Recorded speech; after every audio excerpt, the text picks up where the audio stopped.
So for those of you doing the 21-day challenge, this is live training number 1. And for those of you not doing the 21-day challenge, you get access to this just because we do live trainings on Tuesday. So be excited.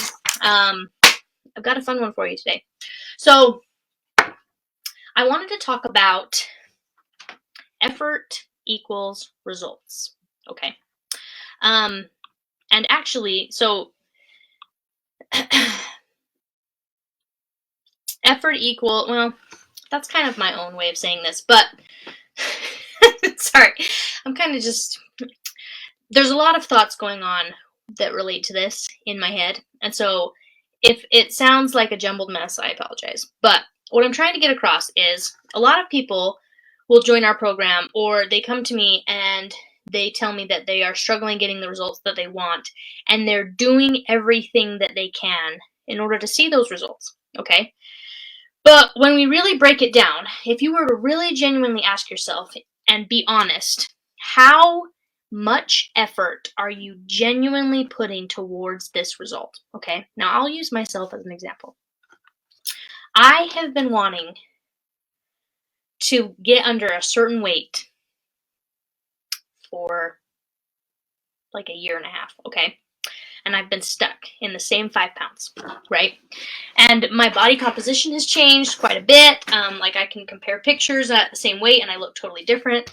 But the fact of the matter is, what's more important to me than weighing a certain number is being able to enjoy life exactly how I am, right? Putting mental attention in places that are more productive or more important to me right now than like tracking my food and only eating lean proteins and vegetables. Because like, let's be honest, if I wanted to lose the 10 pounds, I know exactly how to do it, right? It's just that I'm more focused on building my business, taking care of my kids, and lifting really heavy, which it's really hard to lose weight and lift really heavy at the same time. So like, sometimes you just have to be honest and find out what you really, really, really, really want right now, okay? And you have to genuinely ask yourself, how much effort am I actually putting towards this specific thing, okay? I had the same thing in business too, back when I owned the gym, right? Like, I had everything I ever needed to know in order to build a quote-unquote successful 7-figure gym, okay? But I wasn't doing it because I wasn't willing to sacrifice time with my kid, right? And most of you probably would argue that that was a good choice, right? But I couldn't say that like I've done everything because I wasn't doing everything to get the result. Does that make sense? And so I never did say that I was doing everything because I wasn't, right? But there's so many times when people come to me and they say they are genuinely doing everything. But if you break it down really, they're not really doing everything. They think they're doing everything. Like, from the grand scheme of things, it feels like they're doing everything. But if they were to actually track the data of what they're not doing everything. Does that make sense? And I'm not saying that to be rude. I'm just saying that sometimes we need to have an honest conversation with ourselves to ask, how much effort are we really putting into this? Okay? Like, for instance, someone will come to me and they'll say, I've tried tracking my calories. It doesn't work. It doesn't work for me, okay? And so usually I dive a little deeper and I say, well, how long did you track for? You know, and they'll say like a month, 2 months maybe, right? 6 months maybe. And then I'll say, okay, cool. On a scale of 1 to 100, 1 being not at all and 100 being you tracked every single morsel of food that you put in your mouth to the gram, where are you at? And most people will say like 75, 80%. But then when you actually go in to like their calorie tracking app, you'll see that they miss 2, 3, 1 to 3 days every single week. And unfortunately, those 1 to 3 days every single week are going to be the ones that kill your results, okay? Because that's not 80%. That's almost only 50. Does that make sense? Because there's only 7 days in a week. So if you miss 3 of them, that means you're only tracking 4, and that's only a little bit over 50%. Does that make sense? So when you are like considering like, why am I not getting what I want? So be that in health, be that in business, be that in life, be that in whatever, how much effort are you genuinely putting in? And be honest with yourself. And if you don't know how much effort you're genuinely putting in, maybe you should figure out some data to track to find out. Okay, with health, it's really easy.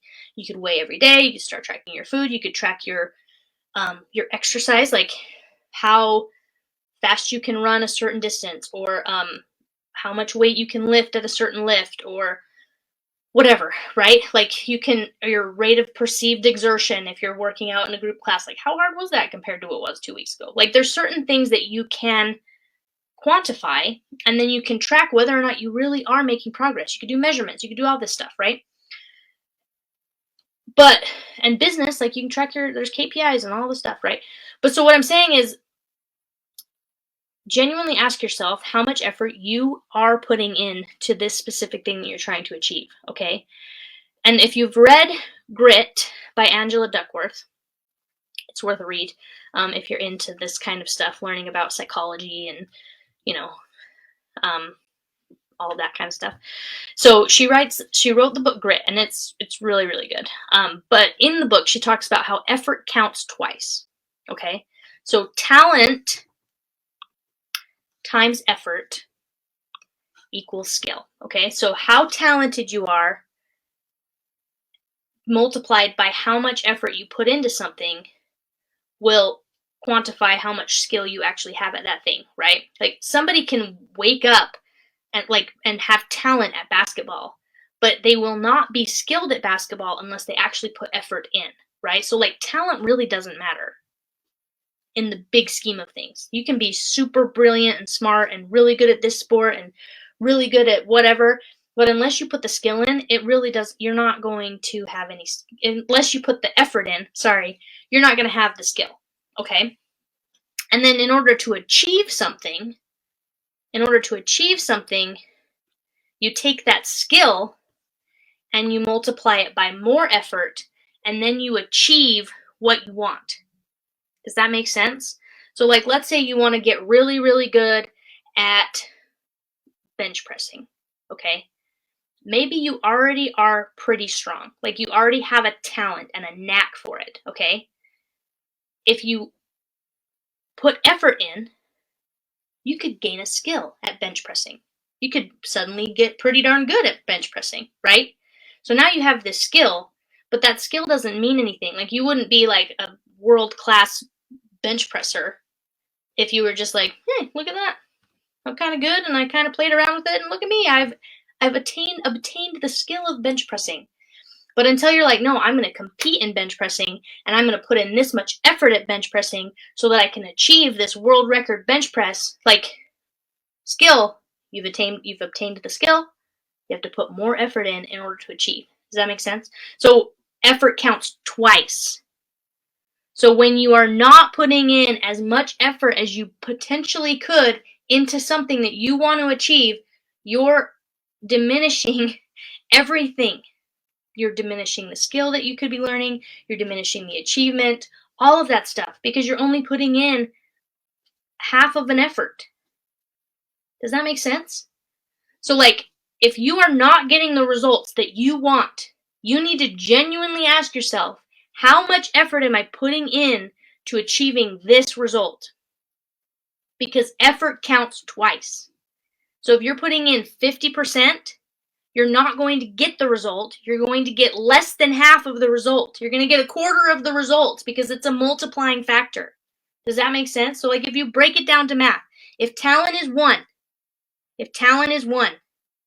and you put in 100% of your effort, that means you gained one skill, right? If you have that one skill and you want one achievement, you have to put in 100% effort in order to get that one achievement. However, if you put in a half-assed effort, you have that one talent. You multiply it by 0.5 effort. You get half of a skill. You take that half of a skill, you multiply it by 0.5 of an effort, because effort counts twice. You get 0.25. If you are trying to lose 5 pounds a month and you have only lost 0.25 of that, a quarter of that, 1.75 pounds, whatever, I just made that up. That's probably not right. But if you've only lost 1.75 pounds in the month, right? Maybe it's because you have only put in half of an effort. Does that make sense? I am passionate about this because it drives me nuts when people use, like, all it takes is effort. It takes talent and you have to obtain the skill, but like ultimately, if you don't have the effort, none of that other stuff matters. Okay? So like, put in the work and it'll happen. That's all it takes. But it's just how much work are you willing to put in? Because the cool thing about health goals, right, is like you're only putting in half of effort, half of 100%. You're only putting in 50% effort. So in a month you lost 1.75 pounds instead of 5, right? Well, guess what? It's just going to take you longer to achieve that result. But it doesn't mean that you're a failure. It just means it's going to take longer. If you put in 100% of the effort, you're going to achieve the result faster. Does that make sense? It's more efficient. So it just depends on how long you're willing to wait it out. The problem is most people aren't willing to grind that long and try and achieve this thing. So like the more volume and the more violence you can put towards something at first, it's an exponential return instead of just like creeping along. Does that make sense? Anyway, hopefully this was valuable. For those of you in the challenge, I'm excited. This is week 1. You've got 2 more weeks left. Next week, Kira is going to be doing a training on gratitude, which a lot of you chose gratitude journaling as your mindset habit. So this will be a really good training. And then on week 3, I'm going to talk about words that you need to remove from your vocabulary. Cool. Hopefully this was valuable. Drop a comment if you've watched, and I will chat with you all later.